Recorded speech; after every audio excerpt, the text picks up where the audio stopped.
en el versículo 19 y 20 del capítulo 28, donde encontramos el mandato, lo que comúnmente se conoce como la Gran Comisión. Se nos ha encomendado predicar el Evangelio y hacer discípulos. Ese discipulado tiene que estar conforme a las enseñanzas de nuestro Señor Jesucristo, enseñanzas que posteriormente los apóstoles dejaron plasmadas y predicaron en lo que nosotros conocemos como el Nuevo Testamento. Enseñanzas que son de edificación para la Santa Iglesia, enseñanzas las cuales Dios promete, en este caso nuestro Señor Jesucristo, Él estar con nosotros cada día hasta el fin. Ahora bien, hay iglesias que en cierta forma únicamente hacen énfasis en la evangelización, en la predicación del Evangelio, las buenas nuevas de salvación. Es decir, nosotros, muertos en nuestros delitos y pecados, bajo la ira de Dios, tenemos una buena noticia, que Dios murió y resucitó para el perdón de nuestros pecados, conforme lo antes escrito, según el apóstol Pablo deja en su primera carta a Corintios en el capítulo 15, y lo expresa en todas las escrituras, ¿verdad? Y esas personas, en su mayoría, dicen que hay doctrinas que quizás no son importantes en la escritura, lo cual es un completo error, porque nadie tiene la autoridad en esta tierra para decir que hay cosas en la Biblia que no importan. Entonces ellos únicamente se dedican a evangelizar y no le dan tanta importancia al discipulado. Por el contrario, hay otras iglesias que únicamente creen que lo que se tiene que hacer es enseñar doctrina, y Dios soberanamente, sin que nosotros hagamos nada, va a esparcir su evangelio, lo cual es un concepto errado y cae en el hipercalvinismo, lo cual también es un error. Nosotros como bautistas reformados, y no solamente los bautistas, desde los primeros documentos como los 67 artículos de Eurico Zwinglio, desde el artículo 14, él habla de la necesidad de esparcir el bendito evangelio, ¿no? Tiene que haber un equilibrio en eso, en nuestras vidas. Si queremos una iglesia conforme a las Sagradas Escrituras en nuestra praxis eclesial, aparte de todo lo que se tiene que hacer correctamente dentro de nuestra liturgia, también conlleva el evangelizar, el predicar el evangelio, el distribuir las buenas nuevas de salvación, pero también va de la par con el hacer discípulos, el enseñar la doctrina de nuestro Señor Jesucristo. En primera instancia, yo les he hecho énfasis que en lo particular, desde mi forma de ver las Escrituras, no necesariamente la iglesia tiene que tener un horario específico, en un día específico, para que todos salgan a predicar el Evangelio. Yo creo y veo que es un concepto errado. Yo creo en la predicación persuasiva, y yo creo que cada miembro de la iglesia es responsable en su diario andar y tiene el beneficio y tiene el gran honor de ser un portavoz del bendito evangelio. Esto le corresponde a cada persona, en lo cual, a pesar de que yo les insista constantemente, estoy completamente convencido que solamente la persona redimida, que tiene un verdadero deseo de predicar el evangelio, lo cual considero que una persona que es redimida va a tener el deseo de que las personas sean salvas, de distribuir las buenas nuevas de salvación, porque la persona que no conoce el bendito evangelio, y la persona que no ha conocido lo que Jesucristo hizo en la cruz del Calvario, está bajo la ira de Dios. No es un juego, no estamos jugando a una iglesia, estamos hablando que somos portadores del bendito evangelio. Cristo murió para el perdón de nuestros pecados, porque era necesario que un santo, que un justo muriese en nuestro lugar, recibiese la ira de Dios, sería la expiación perfecta para redimirnos, porque la ira de Dios estaba con nosotros. Y Él nos reconcilia, y como dice el apóstol Pablo, nos brinda el ministerio de la reconciliación. Jesucristo nos reconcilia con Dios Padre y nos otorga el ministerio de la reconciliación. Esa parte que debe de ser para ustedes un deseo y un anhelo, lo cual espero y mediten en lo que yo estoy hablando y vean la convicción con la cual ustedes deben de visualizar esto, porque tiene que ser así. Esa parte proporcional debe de ser en su diario andar, en su diario caminar. Ahora la otra parte, la cuestión del enseñar la doctrina de nuestro Señor Jesucristo, enseñar el discipulado, muchas veces y en muchas ocasiones no se tiene el concepto doctrinal correcto de la iglesia a la cual perteneces, la cual, con toda la convicción y humildad que se puede decir, nosotros podemos y entendemos la necesidad de resguardar la doctrina delegada. Y la podemos visualizar en las mismas escrituras. Cuando nosotros hablamos que somos y venimos y pertenecemos y profesamos ser una iglesia reformada, tenemos en cuenta que lo que sucede en el siglo XVI y XVII es el deseo, el anhelo de volver a lo que ya estaba estipulado en las escrituras. Los reformadores lo que hicieron es redescubrir las doctrinas que están en las escrituras, o la doctrina que está en las escrituras, mejor dicho. Y ellos la plasman en lo que nosotros conocemos como una confesión de fe o un catecismo. He hecho hincapié que la mayoría de las personas creen que un catecismo pertenece a la Iglesia Católica. Eso es un error histórico de comprensión. Los primeros que empiezan a formular catecismos en este sentido y confesiones en este sentido, hablando del peso de la doctrina en base a las Escrituras, son la Iglesia Reformada. Pero nosotros tenemos antes del credo nicea que cada iglesia particular profesaba su fe y lo dejaba por escrito con el fin de que conociesen las personas en lo que creían. Ahora, dejando esto en claro, tomando en cuenta que una iglesia debe de ser confesional, es decir, la iglesia tiene que tener una confesión de fe. ¿En qué creemos? Todos tenemos una confesión de fe. Hay personas que dicen, yo creo en lo que está en la Biblia. Sí, parece muy poético y romántico tu dicho, pero ¿qué crees de lo que está en la Biblia? Y esa persona puede responder, todo, sí, pero ¿cómo lo crees? Dime realmente en lo que crees. ¿Qué es lo que hace una confesión de fe? Una confesión de fe redacta los puntos teológicos en los cuales esa iglesia visualiza lo que está en las Sagradas Escrituras. En este caso, nosotros como Iglesia Bautista Reformada creemos que lo que está en las Escrituras compagina perfectamente con lo que se redactó en la Confesión de Londres del año de 1677-1689. Fue la fecha que fue impresa, por eso la conocemos como la Confesión de 1689, cuya fue retomada de la Confesión de Westminster del año de 1647 y los artículos de Savoy. Ahora bien, recordemos que los bautistas particulares ya teníamos una confesión en 1644. Sin embargo, entendemos que no es algo que surgiese en ese momento, sino que retomamos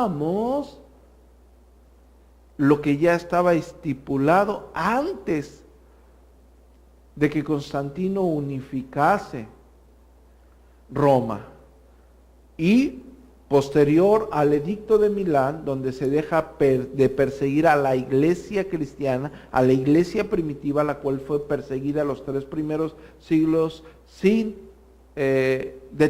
sin detención alguna, es decir, no había misericordia para aquellos que profesaban el cristianismo. Posteriormente, ya con Constantino al mando de la unificación del Imperio Romano, ya tenemos el credo nicea, ya tenemos el credo de Calcedonia, ya tenemos el credo constantinopolitano, ya existen más documentos.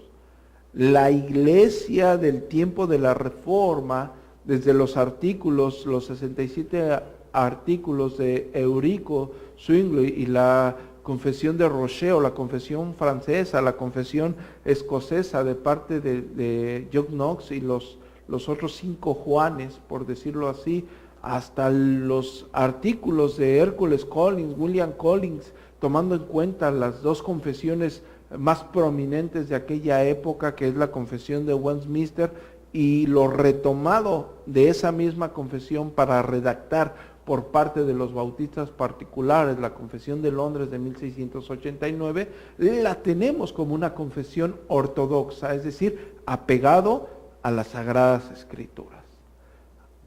Entendemos eso de una forma muy sencilla. Ahora bien, el fin de esta pequeña plenaria, fue al principio tratar de exhortarles, como constantemente lo hago personalmente, a que ustedes sean portadores del Evangelio de una forma constante. No hay nadie más en esta tierra que vaya a hacer esa misión.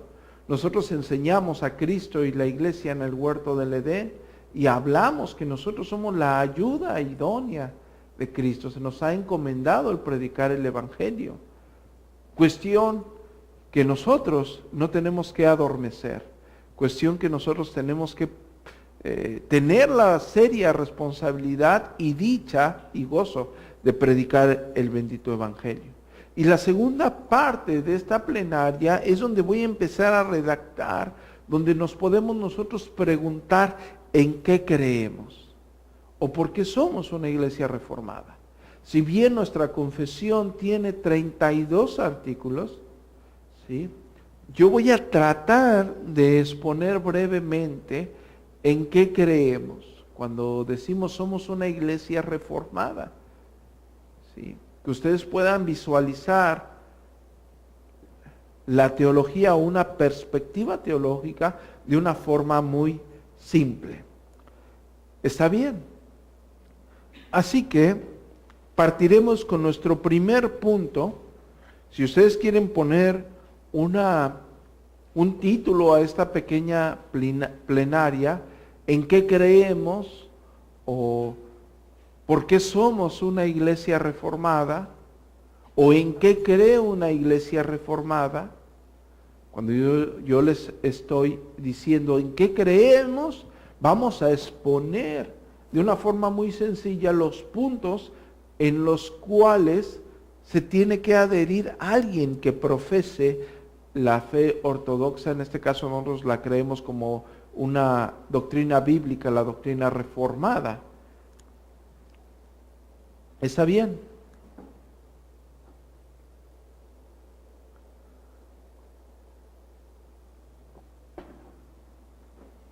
Como primer punto, una doctrina reformada tiene que creer en las 5 solas de la Reforma Protestante.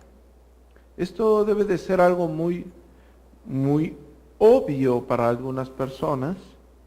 Las 5 solas de la Reforma Protestante, empezando por la sola Escritura, que es la base de toda iglesia reformada.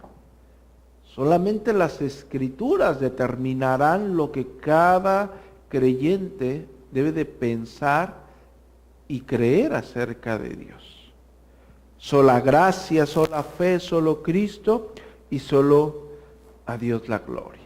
Esas serían las 5 solas. Sola Escritura, la palabra de Dios es la máxima autoridad en materia de fe y práctica.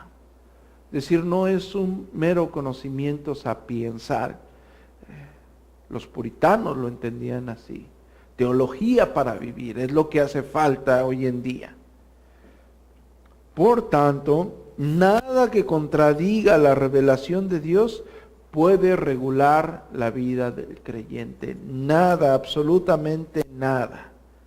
Es por ello que el apóstol Pablo deja en Timoteo capítulo 3, versículo 16, toda escritura es inspirada por Dios, útil para enseñar, redarguir, para corregir e instruir en justicia. De hecho, Isaías en el capítulo 8, en el versículo 20, dice, a la ley y al testimonio, si no dijesen conforme a esto, es porque ¿qué? Porque no les ha amanecido. Cuando hablamos de la sola gracia, hablamos que la salvación es un don de Dios, es decir, nosotros no somos para nada arminianos. La salvación es un don exclusivo de Dios, por tanto, es algo que el pecador como tú y como yo y todas las personas en esta tierra recibe de forma inmerecida, basada en los méritos de Cristo, alcanzados durante su vida, muerte y resurrección. Es por ello que el apóstol Pablo en Efesios capítulo 2, versículo 8 dice, por gracia sois salvos por medio de la fe, y esto no es de nosotros, sino que es un don de Dios. Y bajo este texto tenemos la relación de la sola fide o la sola fe. La salvación solo se puede recibir cuando ponemos nuestra fe en aquel que murió por nosotros, excluyendo la posibilidad de que nuestras obras puedan contribuir. No somos salvos por obras. Nuestras obras no contribuyen a la salvación. Lo vimos en la redacción del capítulo 5 de Génesis cuando visualizamos a Enoc. De hecho, lo vemos en Romanos capítulo 1, versículo 16 y 17, cuando toma en cuenta los escritos de Habacuc. Entonces,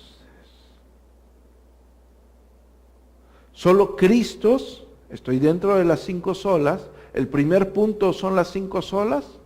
Solo Cristo, la salvación se encuentra solo en Cristo, excluyendo así otro camino para llegar a Dios. El apóstol Pedro, en el capítulo 4, versículo 12 de Hechos, dice, y en ningún otro hay salvación, porque no hay otro nombre bajo el cielo dado a los hombres en el cual podamos ser salvos. Y la conclusión de las 5 solas dice, soli Deo gloria, solamente a Dios sea la gloria. El propósito de la salvación que recibimos es glorificar a Dios, poner de manifiesto sus excelencias y virtudes en cuanto a todo su carácter, y en nuestra salvación le damos única y exclusivamente la gloria a Dios. Ningún mérito para el ser humano. Si alguna vez lo he dicho, lo vuelvo a repetir, si el ser humano contribuye en algo en su salvación, lo único que contribuye es su naturaleza vil y pecadora. ¿Sí? Él hizo todo en la cruz del Calvario. Efesios capítulo 1, versículo 4 dice, según nos escogió en Él antes de la fundación del mundo para que fuésemos santos y sin mancha delante de Él en amor, habiéndonos predestinado para ser adoptados hijos suyos por medio de Jesucristo, según el puro afecto de su voluntad, es decir, únicamente porque Él lo quiso así. Y en el versículo 6 dice, ¿para qué lo hizo? Para alabanza de la gloria de su gracia, con la cual nos hizo aceptos en el amado. Es decir, primer punto, las 5 solas, que son sola escritura, sola gracia, sola fe, solo Cristo y solo a Dios la gloria. Esa sería la primera característica de una iglesia reformada, la primera característica de nuestra iglesia. Cuando ustedes van a discipular, cuando van a enseñar, estamos basándonos en esos 5 conceptos, es decir, nuestra enseñanza y nuestro discipulado va conforme a las sagradas escrituras. Nuestra enseñanza y nuestro discipulado está completamente convencido que ha sido la gracia de Dios que ha redimido a esa persona. Nuestra enseñanza, nuestro discipulado, nuestra catequesis está completamente convencido que esa persona, lo que lo hace salvo es la fe que Dios ha determinado como un regalo para esa persona que creyese en el unigénito, en Jesucristo, quien murió y resucitó para el perdón de nuestros pecados. Y estamos convencidos dentro de las 5 solas que solamente en Cristo hay salvación, como el mismo apóstol Pablo lo dice. Y estamos completamente convencidos que quien se lleva toda la gloria es única y exclusivamente Dios. Nuestro segundo punto, somos una iglesia confesional.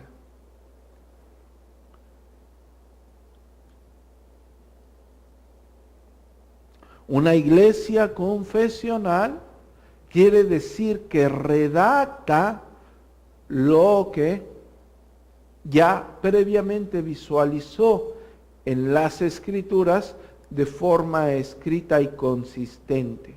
Estoy dando una definición muy sencilla para que ustedes la puedan entender. Es decir, nosotros no vamos de vientos de doctrinas. Nosotros no es que llegó una moda nueva, un predicador nuevo, algún tipo de charlatán que trae una unción nueva, o alguien que dice hacer, otro charlatán que diga hacer milagros, o tampoco acogemos cosas culturales para la edificación de la iglesia, no es así, ni siquiera implementamos nuevas propuestas de entretenimiento, no. Nosotros ya tenemos algo visualizado en las Escrituras y eso queda plasmado en una confesión de fe. En este caso, nosotros nos adherimos a la confesión que creemos ortodoxa, que creemos que recopila todo el trabajo de 2000 años de historia. Estoy hablando de la Confesión de Londres de Fe de 1677, que fue impresa en 1689, la cual es retomada de la Confesión de Westminster y la Confesión de Savoy. Por parte de los presbiterianos, la Confesión de Westminster de 1647 y por parte de los congregacionalistas. Somos una iglesia reformada. Cuando nosotros escuchamos aquella frase de la época reformada que dice Ecclesia reformada, semper reformada, et secum verbo Dei, estamos hablando que era el siglo XVI. La iglesia reformada siempre se está reformando conforme a la palabra de Dios. La iglesia estaba trabajando conforme a las Santas Escrituras con el fin de volver a la forma original. Porque recordemos que en ese tiempo el papado, la iglesia católica apostólica romana, tenía escondidas prácticamente las Escrituras y estaba oprimido el pueblo, los feligreses. Entonces decíamos, la iglesia se va a reformar conforme a las Sagradas Escrituras. Y nosotros creemos, porque lo vemos en las Escrituras, que lo que expone la Confesión de Londres está fielmente apegado a las Sagradas Escrituras y coincide fielmente a lo históricamente ya redactado. Es decir, no pretendemos salirnos de la ortodoxia, ¿no? Muchas veces ocurre en varios círculos protestantes donde se quiere aislar a la iglesia bautista del movimiento reformado, lo cual es un concepto o es una exposición ilusoria, es una falacia decir que la iglesia bautista no pertenece a la época reformada. En primera, nosotros reconocemos que nuestros escritos de la Confesión de Londres de 1689 son retomados de la Confesión de Westminster. Una confesión que en su tiempo y hasta ahora sigue siendo utilizada por la iglesia presbiteriana y por algunos congregacionalistas, pero esa llegó a reemplazar la confesión escocesa, que era tomada por los Países Bajos. Entonces, ahora, por otra parte, hay personas que argumentan que los bautistas no podemos pertenecer a esa área porque no tenemos un gobierno presbiteriano. En ese caso también tendrían que excluir a la Confesión de Savoy o a los escritos de Savoy y a la iglesia congregacionalista, Por ende, tendrían que decir que John Owen no es reformado, lo cual sería completamente incoherente.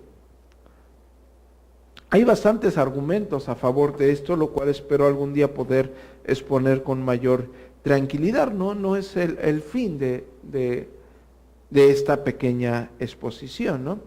Entonces, nosotros reconocemos que hubo distintos trabajos dentro de la época de la Reforma. Hice alusión a los artículos, 67 artículos de Eurico, porque ellos fueron en 1523, y pasamos por la Confesión belga, los 39 artículos de la Iglesia de Inglaterra, la Confesión gala, la Confesión de Rocher, ya estamos hablando de 1559, la Confesión escocesa en 1560, el Catecismo de Heidelberg 1563, Confesión belga 1566, los cánones de Dort 1619, la segunda confesión helvética, confesión de Bohemia. Todas estas llegan hasta su confesión máxima, que es la de Westminster, pero los bautistas no nos quedamos atrás porque ya teníamos la confesión de 1644, que expresa fielmente una adherencia a las Sagradas Escrituras, a la teología, si lo quieren ver de esta forma, calvinista, a la soteriología calvinista. Los congregacionalistas, por su parte, tienen la Declaración de Savoy en 1658, y nosotros llegamos a nuestra confesión de Londres de 1677-1689 como bautistas particulares. Entonces nos adherimos a una confesión, no vamos en vientos de doctrina. Cuando decimos somos confesionales, nosotros ya tenemos teológicamente establecido en qué creemos. Y eso que creemos lo vemos en las Escrituras y la historia está de acuerdo con ello. Si no, tendríamos que decir que la confesión de Westminster tampoco está de acuerdo con la ortodoxia, lo cual es errado cualquiera que ha leído el credo, el antiguo credo romano, el credo de Hipólito, el credo de Nicea, el credo de Atanasio, el credo constantinopolitano, el credo de Calcedonia. Es decir, tenemos una ortodoxia, estamos de acuerdo teológicamente con lo que la Iglesia cristiana siempre ha creído, y no estamos de acuerdo con lo que la Iglesia siempre ha considerado como herético. De hecho, dentro de los argumentos ya en la época puritana, cuando a la Iglesia presbiteriana había cierto celo con los bautistas por el paidobautismo y el credo bautismo, hubo y existieron hombres dentro de la Asamblea de Westminster que revisaron los documentos de los bautistas particulares, y ellos determinaron, ellos no son como los arminianos que creen en el libre albedrío, ellos no son como los pelagianos, y ellos determinan, ellos no son como los herejes, como los movimientos heréticos, ellos están dentro de la ortodoxia. Entonces, creemos y somos una iglesia confesional. Primer punto, creemos en las 5 solas: sola Escritura, sola gracia, sola fe, solo Cristo y soli Deo gloria, sola Dios la gloria. Segundo, somos una iglesia confesional, en específico la Confesión de Londres. Cuando digo somos una iglesia confesional, recalco, no vamos en vientos de doctrinas. A mí no me vengan con que traigo una revelación nueva, porque lo saco de la oreja. ¿Sí? Estoy hablando literalmente. Tercer punto, quiero hacer un énfasis, a pesar de que la Confesión de Londres ya lo expone, y a pesar de que en las 5 solas ya debería de haber quedado claro, quiero hacer un punto específico con respecto a los dones extraordinarios. Nosotros somos una iglesia cesacionista. Los cesacionistas creemos que Dios sigue obrando milagros, Los cesacionistas creemos que Dios se manifiesta en nuestra vida y gobierna soberanamente, pero nosotros creemos, porque lo vemos en las Escrituras, que aquellos dones extraordinarios tenían un fin específico en el tiempo en el cual fueron delegados, y el fin era autentificar el mensaje como palabra de Dios, en el cual existen 3 eras únicamente en las Escrituras. Cuando yo tuve la bendición de Dios, expusimos acerca del cesacionismo, les dejé en claro que existen únicamente 3 eras en las Sagradas Escrituras. Que cuando vemos la Biblia y más el ambiente carismático, piensa que la Biblia está llena de milagros. La Biblia está llena de la providencia de Dios y de la manifestación de Dios, pero únicamente existen 3 eras a las cuales Dios le plació usar a hombres específicos con el fin de autentificar su mensaje. La primera está con Moisés, la segunda está con Elías, y la tercera está con nuestro Señor Jesucristo. Las mismas 3 se remontan: Moisés y Aarón, Elías y Eliseo, nuestro Señor Jesucristo y los apóstoles, iglesia primitiva. Vamos a ver a la iglesia manifestando providencialmente los decretos de Dios, por supuesto, como lo vemos en el Antiguo Testamento, pero con el fin específico de autentificar la palabra de Dios como un mensaje divino. Tenemos esas 3 eras, por lo tanto nosotros somos cesacionistas. Nosotros creemos que Dios se sigue manifestando, por supuesto. Creemos que la presencia de Dios está con nosotros, por supuesto. Creemos que Dios se manifiesta y obra en su Santa Iglesia, por supuesto. Pero creemos que esos dones, porque lo vemos en las Escrituras, tenían un fin específico. Es verdaderamente incongruente que personas actualmente digan obtener el don de lenguas y hacen fraseos gramaticales sin ningún sentido sintáctico, cuando el verdadero don de lenguas eran idiomas, y el fin era comunicar la palabra de Dios.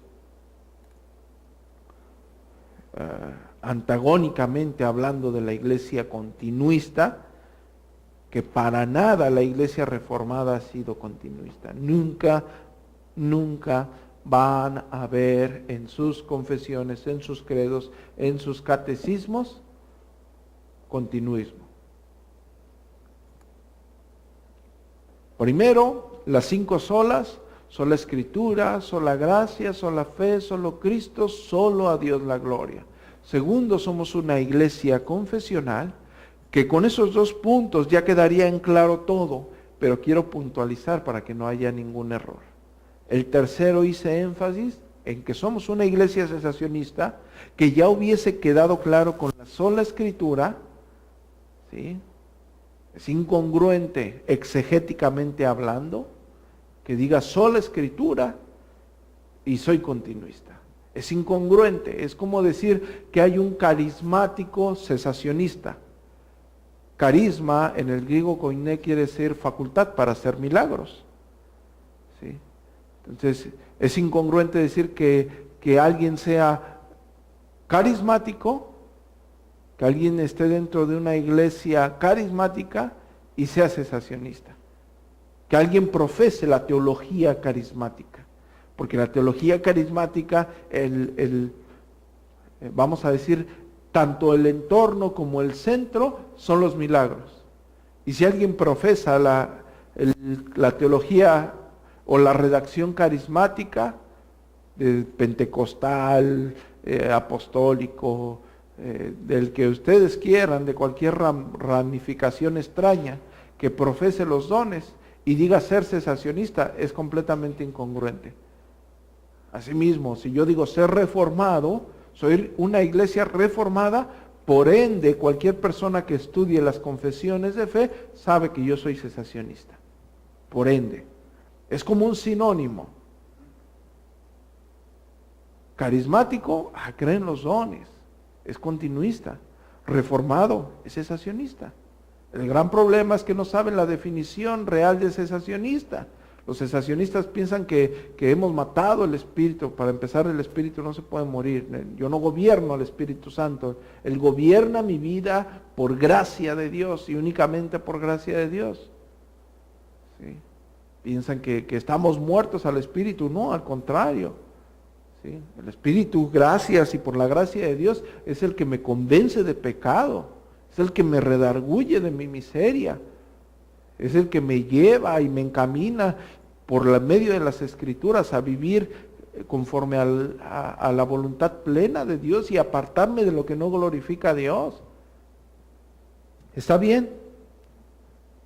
Voy a ir un poco más rápido. Nuestro cuarto punto, estaríamos hablando en específico dentro de la teología sistemática, la soteriología. Es la rama de la teología sistemática que brinda el estudio de la salvación. Soteriología. Nosotros creemos en las doctrinas de la gracia. Como se conoce, los 5 puntos calvinistas, el tulip como acróstico dentro de los cánones de Dort.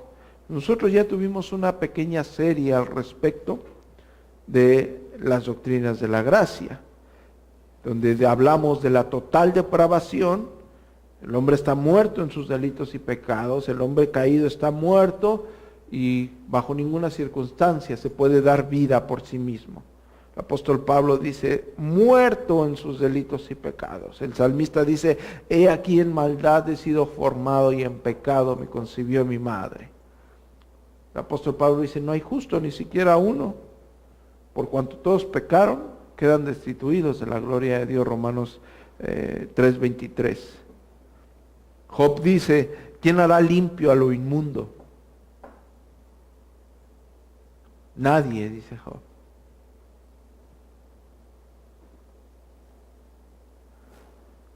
Total depravación, elección incondicional. Dios elige incondicionalmente a los que han de ser salvos, como lo dice el apóstol Pablo en Efesios capítulo 1, verso 4, según nos escogió en Él antes de la fundación del mundo, para que fuésemos santos y sin mancha delante de Él, en amor habiéndonos predestinado para ser adoptados hijos suyos, por medio de Jesucristo, según el puro afecto de su voluntad.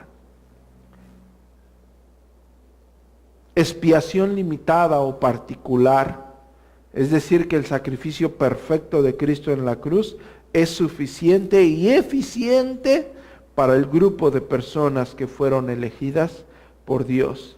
La gracia irresistible, Dios es el que atrae al hombre caído a sí mismo por medio del Espíritu Santo.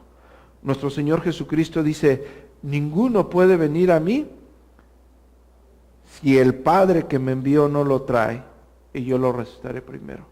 Nuestro Señor Jesucristo no está diciendo, ninguno puede venir a mí si no toma su decisión. No, ninguno puede venir a mí si Dios no te trae. La gracia irresistible. Y el quinto punto, la perseverancia de los santos. Es decir, Dios por medio de su Santo Espíritu fue el que te trajo. Dios por medio de su Santo Espíritu es el que te perseverará hasta el final, hasta que estemos con nuestro buen Dios por la eternidad. Nuestro Señor Jesucristo dice, yo les doy vida eterna y no perecerán jamás, ni nadie las arrebatará de mi mano. Es decir, no hay nadie más poderoso que Dios. Juan capítulo 10, versículo 28. Entonces, primer punto, las 5 solas: sola Escritura, solo gracia, solo fe, solo Cristo, solo a Dios la gloria. Segundo punto, somos una iglesia confesional, no vamos en vientos de doctrina. Tercer punto, somos una iglesia cesacionista. Y lo quise dejar en claro, a pesar que la confesión misma de Londres en el primer capítulo lo deja en claro. ¿sí? Somos una iglesia cesacionista. Cuarto punto, ¿qué? Creemos en las doctrinas de la gracia. ¿Cuáles son las doctrinas de la gracia? Total depravación, elección incondicional, expiación limitada o particular, gracia irresistible y perseverancia de los santos. Quinto, el quinto punto habla del sistema teológico que tiene una iglesia reformada, que tenemos nosotros. ¿Cuál es tu sistema teológico? Vamos a verlo de esta forma. ¿Con qué hermenéutica abordas toda la Escritura? Y nosotros somos una iglesia pactal, es decir, creemos en la teología del pacto. Por lo tanto, creemos firmemente que el dispensacionalismo es una herejía que atenta contra la persona de Dios directamente, contra sus atributos, contra sus perfecciones, contra sus decretos, contra su soberanía, contra su voluntad, contra su inmutabilidad. Nosotros creemos en la teología del pacto. Cuando hablamos de la teología del pacto, estamos hablando que creemos en un plan perfecto de redención desde antes de la fundación del mundo. Un plan perfecto de redención desde antes de la fundación del mundo. Sabemos que hay varias teologías del pacto, pero nosotros creemos en la teología del pacto bautista histórica. No creemos en la teología del nuevo pacto, no creemos en la teología del pacto presbiteriana. Creemos en la teología del pacto bautista histórico que redacta perfectamente un plan de redención glorioso para alabanza de la gloria de la gracia de Dios mismo. Desde el pacto salutis hasta el cumplimiento perfecto en el nuevo pacto, tomando en cuenta el pacto adánico, tomando en cuenta el pacto de gracia como una visualización, tomando en cuenta el pacto noéico, el pacto mosaico, el pacto abrahámico, el pacto mosaico, el pacto davídico. ¿Sí? Es claro que es uno de los temas más profundos que existen, y hablar o extenderme acerca de ello sería completamente imposible. Lo único que quiero que quede claro, cuando yo digo nosotros tenemos un sistema teológico pactal y creemos en la teología del pacto, estoy diciendo que la Escritura afirma que hay un plan perfecto de redención y que Dios es completamente soberano y Dios es completamente inmutable y no hay nada, absolutamente nada encima de Dios, de sus decretos y de su providencia. ¿Está bien? ¿Ok? Entonces, 5 solas, primer punto. Segundo punto, una iglesia confesional. Tercer punto, somos cesacionistas. Cuarto punto, creemos en las doctrinas de la gracia. Quinto punto, somos una iglesia pactal, creemos en la teología del pacto. Nuestro sistema teológico está en un plan perfecto de redención. Nuestro sexto punto está en la adoración. Hago énfasis, es decir, si nosotros hablásemos de las doctrinas de la gracia, está dentro de la Confesión de Londres. Es decir, la Confesión de Londres tiene y provee el argumento de los cánones de Dort, tiene y provee el argumento de la soteriología calvinista, así como la teología del pacto. De hecho, si ustedes van al capítulo 7 en su Confesión de Londres, van a ver los argumentos de la teología del pacto, como lo llama la confesión, el pacto de gracia o el pacto. También sucede así con la adoración, pero quiero hacer énfasis en estos puntos que pueden ser controversiales con respecto al contexto que nos atañe, a la situación contextual de nuestra época. Entonces, la adoración, con respecto a la adoración, nosotros creemos en el principio regulador del culto cristiano.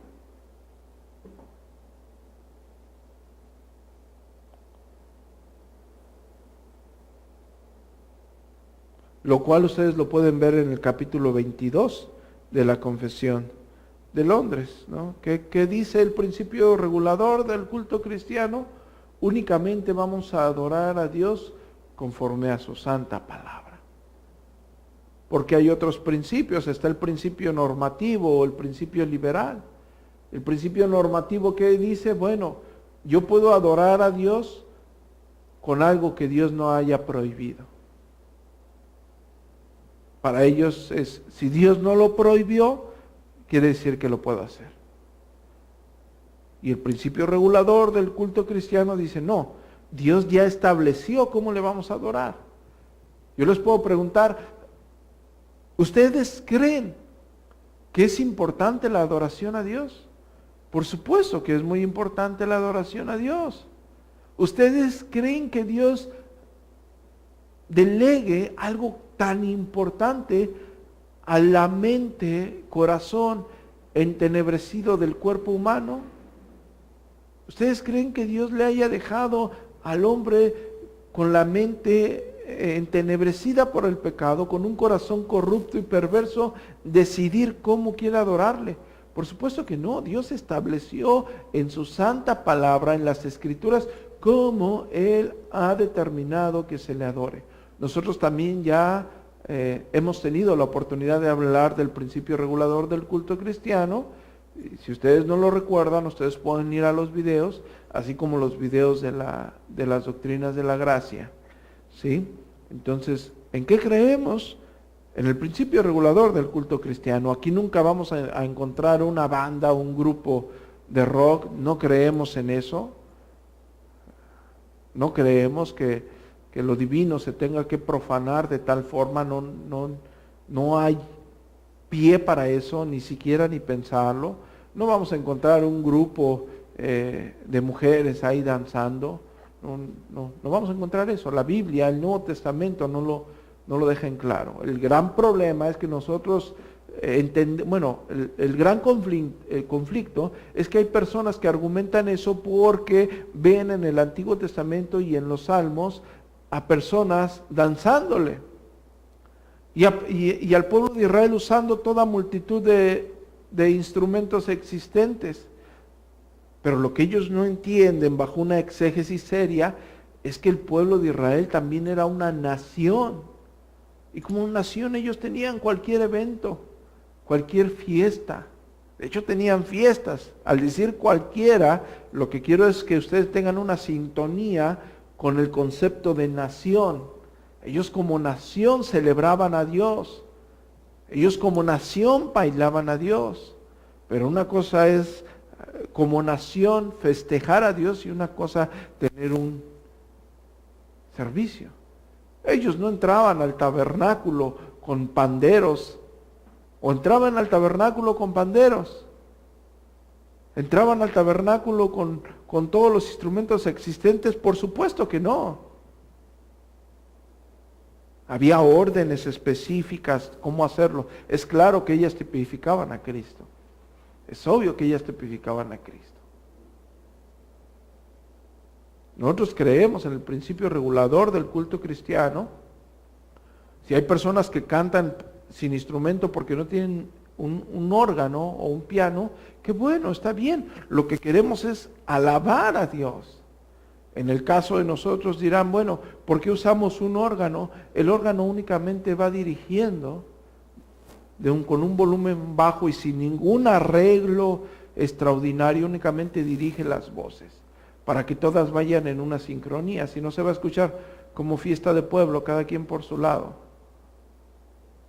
Lo único que tratamos de hacer con ese instrumento es sincronizar las voces, pero lo importante no es el instrumento, ni siquiera tenemos requinto.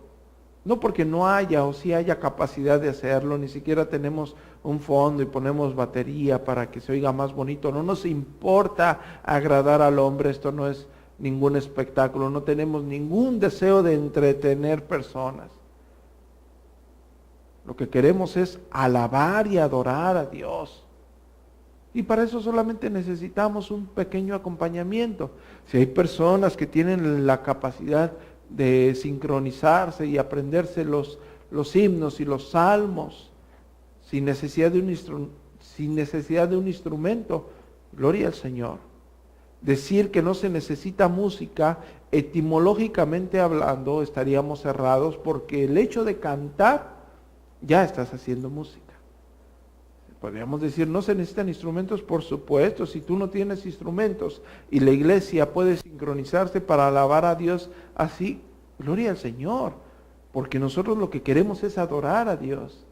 Si la iglesia cuenta con un instrumento, o en su defecto, al decir en su defecto que no cuente y que quiere tener un acompañamiento, pone alguna pista de fondo para que todos vayan guiados al margen, gloria al Señor. ¿Por qué? Porque no todos tienen oído musical y no todos van al tiempo. Y queremos hacerlo lo más ordenado posible. Entonces, cuando nosotros decimos que no estamos a favor del principio normativo, pues el principio normativo es claro, está que muchas iglesias tienen un conjunto de rock igual que el mundo, igual que un concierto secular. No sé qué banda se le venga en mente ahorita, pero es lo mismo. Luces, batería, bajo, guitarras, distintos instrumentos de metal, coristas, y es un grupo tal y cual para agradar al hombre, para agradar al ser humano. Nosotros no creemos en el principio normativo. Nuestra adoración está regulada por las Sagradas Escrituras, no por nuestra naturaleza pecaminosa, nuestra mente entenebrecida por el pecado y nuestro corazón corrupto y engañoso y pecaminoso. Nuestra adoración está regulada única y exclusivamente, ¿por qué? Por las Sagradas Escrituras. ¿Qué punto era? 6. El primero, 5 solas. Somos una iglesia confesional, somos una iglesia cesacionista, creemos en las doctrinas de la gracia, somos una iglesia que cree en un plan perfecto y eterno e inmutable de redención, la teología del pacto. 6, creemos en el principio regulador del culto cristiano, nuestra adoración está regulada por las Escrituras. 7,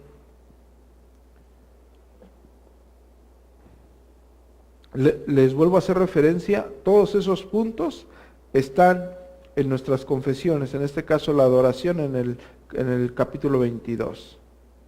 El 7, hago énfasis en el uso de la ley de Dios. El concepto que tienen de la ley de Dios actualmente es detestable, herético, sin una exégesis previa. Ellos dicen, ya somos salvos por gracia, la ley ya no funge. Bueno, un conocimiento errado de la gracia y de la ley. Para empezar, en el Antiguo Testamento no solamente teníamos la ley moral de Dios, visualizada en el Decálogo, pero no se establece en el Decálogo. Si la ley moral de Dios, desde su creación, ha sido establecida, pero se visualiza en el Decálogo, se expone en el Decálogo, Éxodo capítulo 20. Pero también el pueblo de Israel tenía leyes ceremoniales, pero también el pueblo de Israel tenía leyes jurídicas como nación. Como una nación, como la nación de Israel, tenían leyes jurídicas, judiciales, como cualquier nación. Pero estas leyes jurídicas y judiciales eran dadas por Dios. Y también tenían leyes ceremoniales. Esas leyes ceremoniales se cumplen en la persona de Cristo y esas leyes ceremoniales ya no se tienen por qué cumplir. Ya no se tienen por qué practicar. Ya se cumplieron en Cristo, pero ya no tienes por qué practicar esas leyes. Ya no tienes por qué hacerlo.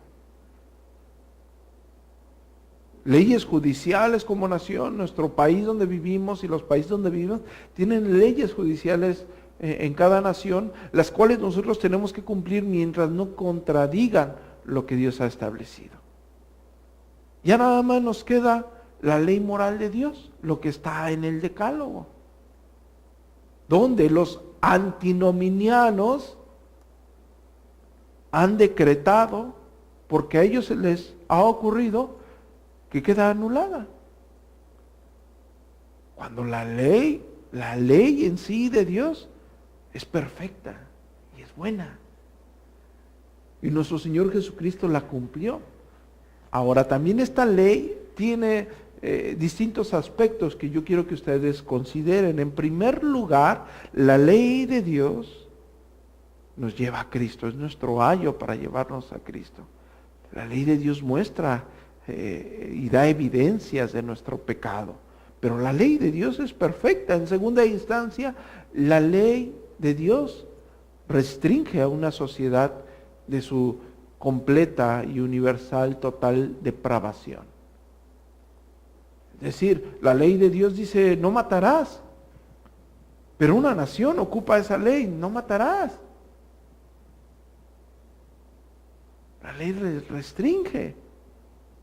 Cualquier ser humano sabe que meterse con una mujer casada no está bien. O siendo casado adulterar, sabe que no está bien. Y las leyes lo condenan. Pero es ley de Dios. Y la tercera, que en este caso es algo que no toman en cuenta muchos creyentes, es que la ley de Dios en sí es una norma de santidad para el creyente. Es una norma, es una delicia para cada uno de nosotros. Ahora,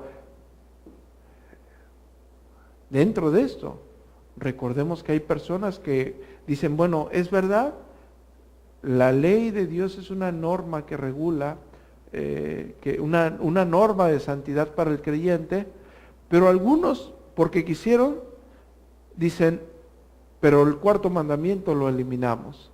¿Cuál es el cuarto mandamiento? Refleja el día del Señor, el día de reposo, el día dedicado al Señor. Es decir, ellos deciden 9 sí, pero el cuarto lo anulamos. Conscientes que el mismo cuarto mandamiento dice, acuérdate de guardar. Es decir, ya estaba establecido anteriormente. Entonces, nosotros creemos, y la referencia está clara en el capítulo 16, ¿sí?, de la Confesión de Londres. En el capítulo 19, en el énfasis del Día del Señor. Es decir, la ley moral sí está vigente y es un estándar de santidad. Muestra la unidad teológica.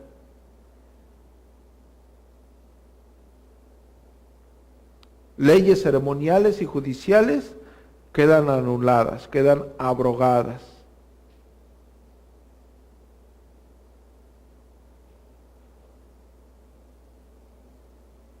¿Está bien?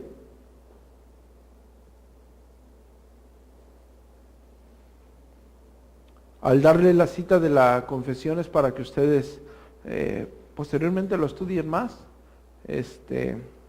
También ya hemos hablado al respecto, ya hablamos hace tiempo al respecto. Únicamente estoy trayendo a memoria para que ustedes recuerden. No puedo ahondar en cada cosa, ¿no? Solamente recuerden acerca de la ley de Dios.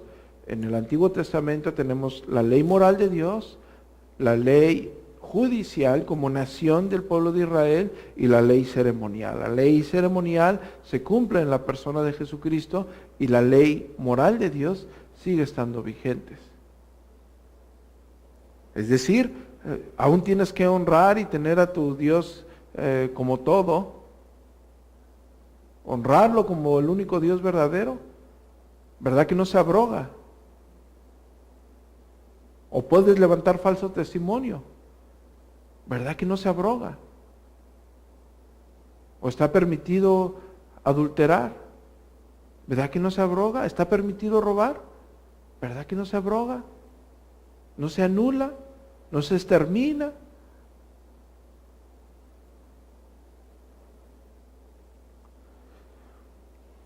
Vamos, sería el 7, ¿verdad?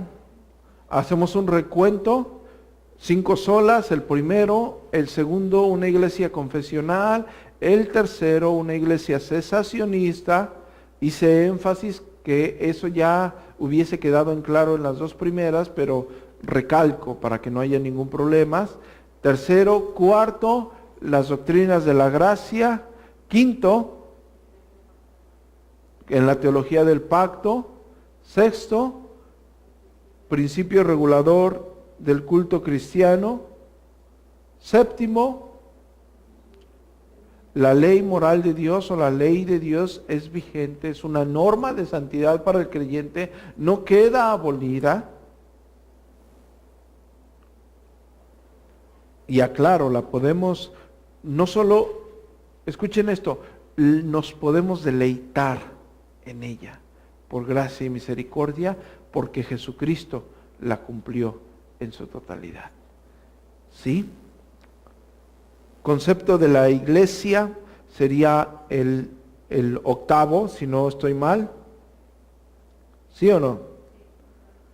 Podríamos hablar de alta eclesiología o eclesiología, pero para que lo entendamos mejor, la membresía de la iglesia. Esta porción es necesaria aclararla, a pesar de que de la misma forma nuestra confesión ya lo tiene en el capítulo 26, ¿sí? Pero con el concepto de la iglesia universal existen personas que van de iglesia en iglesia, de iglesia en iglesia, y nunca se establece en una iglesia como miembro de una iglesia como tal, ¿sí? Y nosotros como una iglesia bautista reformada, nosotros como una iglesia confesional, creemos en la membresía de la iglesia, es decir, la iglesia universal como tal. Todos los redimidos de Cristo como tal deben de pertenecer, permanecer y servir en su iglesia local, en la cual se usarán los dones que Dios ha delegado para la edificación de la iglesia, la cual será edificada, disciplinada, redarguida, exhortada, animada, ¿sí? Con el único fin de glorificar a Dios y propagar el bendito evangelio. Cuando personas quieren alejarse de este concepto de membresía, y estoy hablando de las personas que están o que profesan adherirse a una confesión, en este caso la de Londres, yo les hago hincapié, como se los hice cuando ahora que enseñamos la confesión o que le dimos lectura a la confesión, es el capítulo que más párrafos tiene.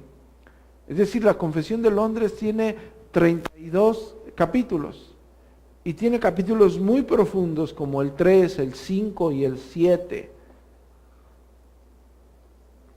Pero una prueba, una evidencia de que la iglesia reformada siempre entendía que la iglesia de Cristo es una colonia celestial aquí en la tierra con el único fin de glorificar a Dios, son sus escritos.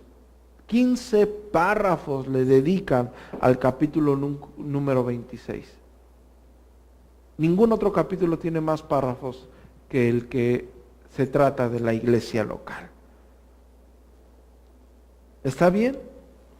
Entonces concluimos con algo que yo quiero que ustedes tengan en cuenta.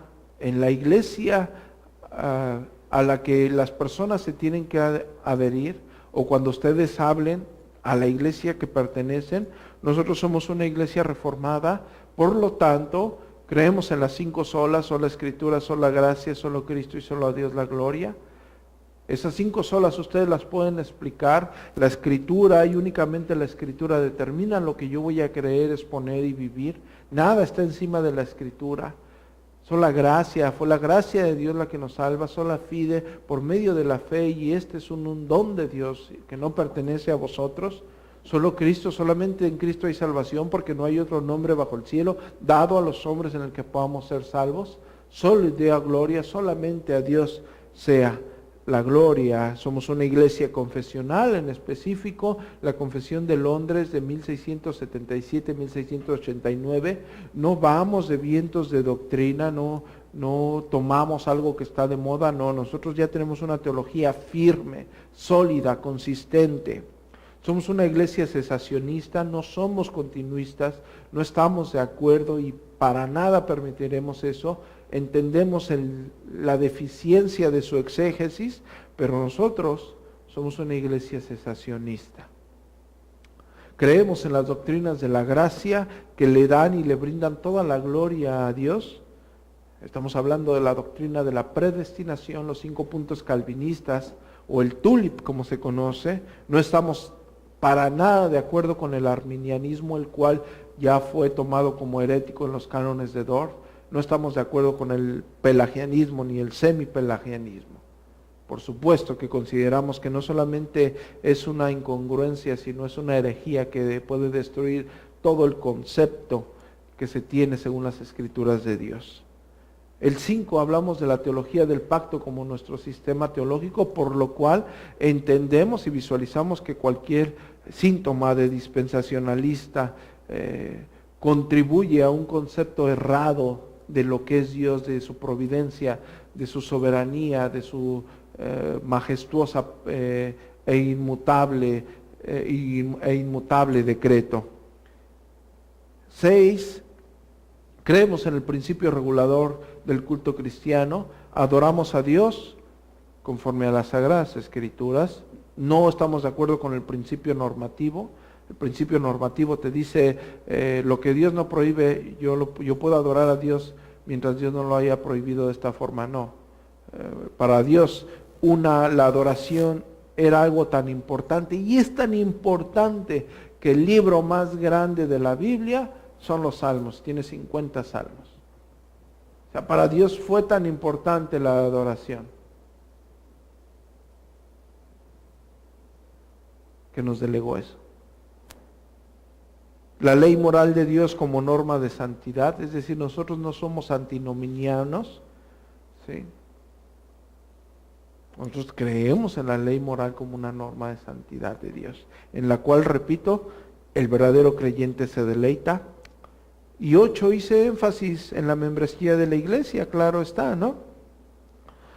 Pudiese hablar de más cosas o de más puntos, como la predicación de la palabra, como un punto extra, si lo quieren ver como el 9, lo cual es superficial la explicación porque no lo puse, pero no lo quiero dejar a un lado, porque hay iglesias que dicen ser iglesia reformada, pero ya están metiendo en sus servicios obras de teatro y cuestiones musicales o cine y cuestiones culturales para atraer a las personas. No, lo único que queremos es que la palabra y solamente la palabra de Dios es un medio eficaz por medio del Santo Espíritu. Recordemos que hay 2 llamados, el llamado externo es la predicación de la misma palabra y el llamado interno es por medio del Santo Espíritu.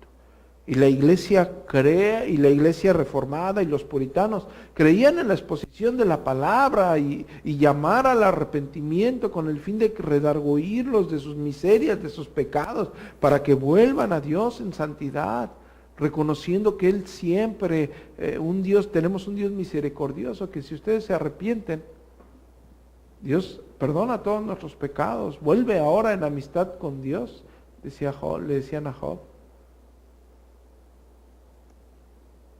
La predicación de la palabra sería un punto extra que es bueno que nosotros consideremos, ¿no? Porque hay iglesias que realmente no lo están haciendo. Quizás otro punto que va ligado con la ley moral de Dios sería nuestra vida, ¿no?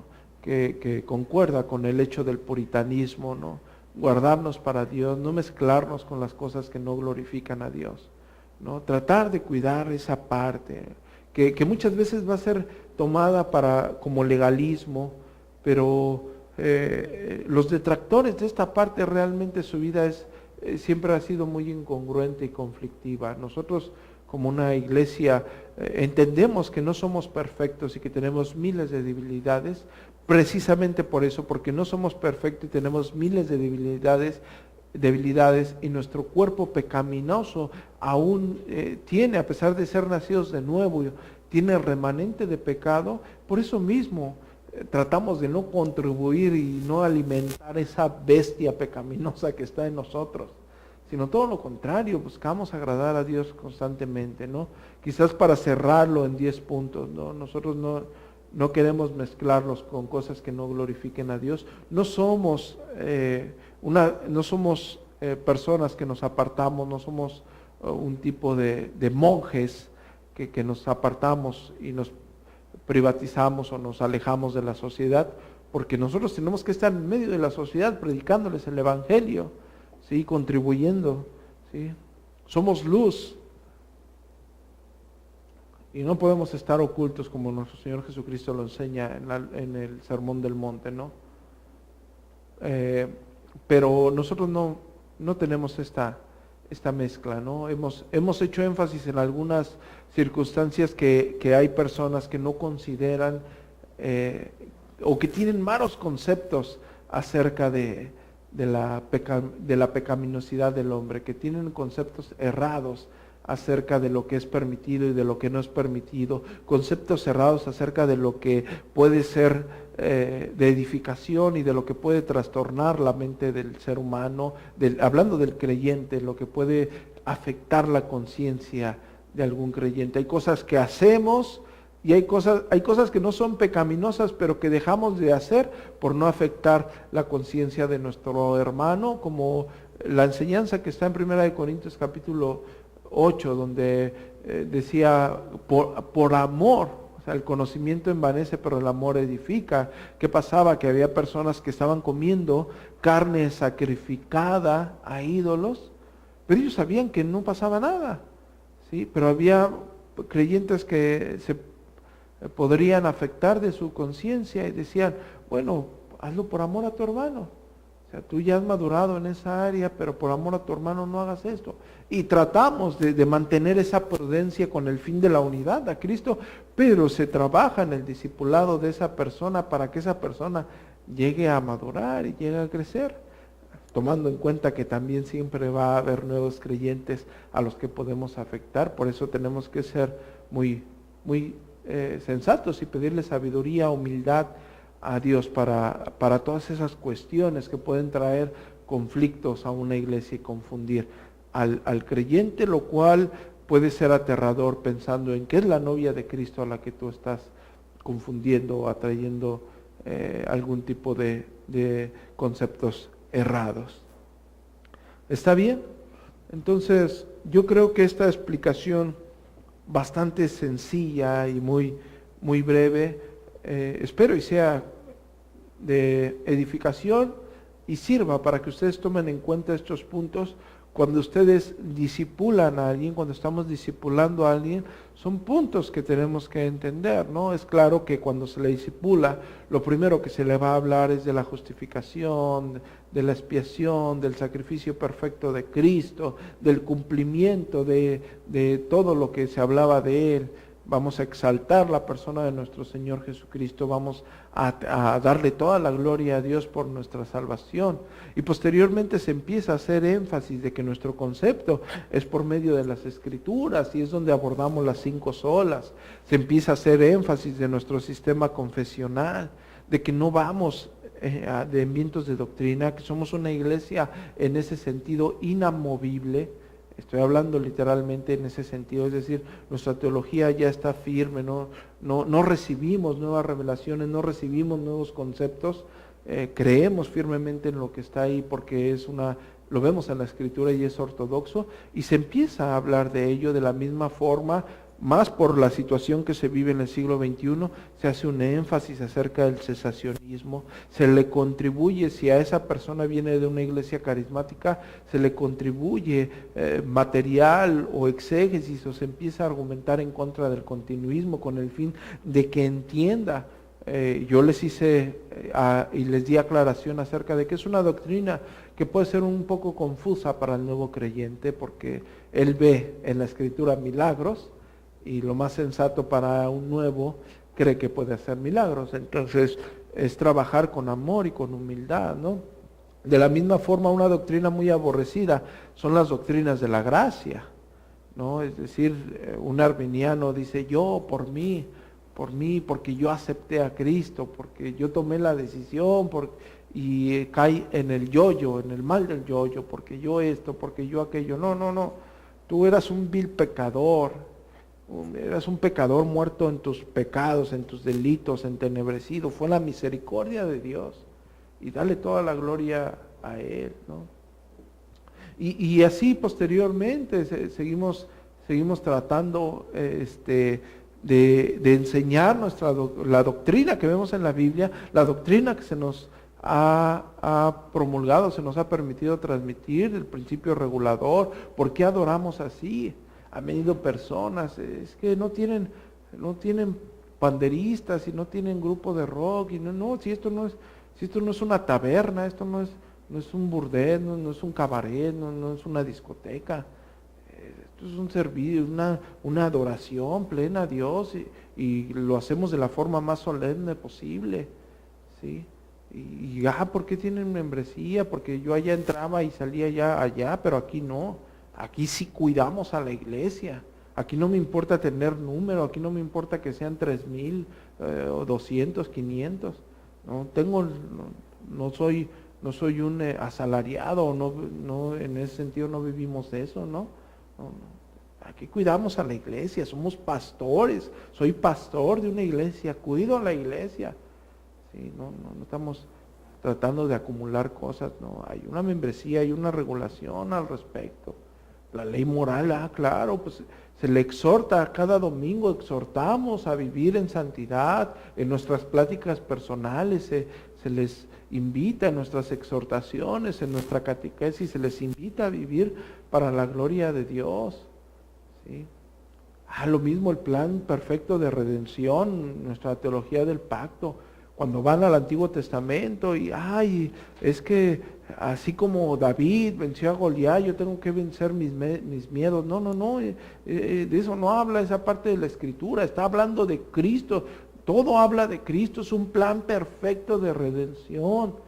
Así como David venció a Goliat, Cristo venció la muerte y el pecado en la cruz del Calvario. Así como el pueblo de Israel fue libertado cuando David vence a Goliat, nosotros somos libertados del pecado para alabanza de la gloria de su gracia cuando Cristo en la cruz del Calvario derrama toda su sangre, muere y resucita para el perdón de nuestros pecados conforme lo antes escrito. Es decir, visualizamos un plan perfecto de redención desde el principio, desde el principio de la Escritura. Entonces se empieza a enseñar de una forma amplia la doctrina que se nos ha delegado por medio de nuestro Señor Jesucristo. No es algo que yo esté inventando, ¿sí?